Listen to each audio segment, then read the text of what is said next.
Dr. Charlotte with Alpine Fit Physical Therapy, and today we are going to be talking about common causes for shoulder pain.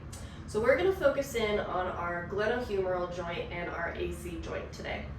So you can see through our anatomical model that as our clavicle comes in and meets up with our shoulder blade, we have this little prominence here called our acromion.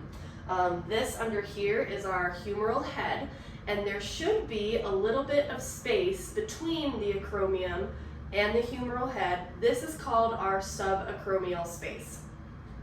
In a normal person, this space is only about 1 centimeter or ½ an inch wide, so there's not really a ton of room to begin with.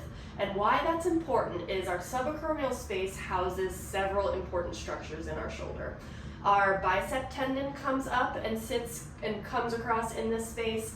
Our supraspinatus tendon comes across, and then we also have a bursa under here to stop friction that is also in this space and can get inflamed. So those are 3 really important structures that, if that subacromial space isn't maintained, can get irritated. So now the question is, what leads to that subacromial space being minimized? And the answer to that is a rotator cuff that isn't working correctly.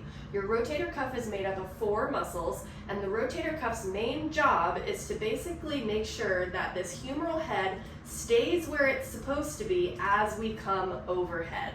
So as we come overhead, our humeral head wants to travel up into that subacromial space. Our rotator cuff's job is to make sure it stays down, holds it in place, as we come up overhead and maintain some of that space in that area. So 2 common buzzwords for shoulder pain are impingement, rotator cuff tear, and rotator cuff tendonitis.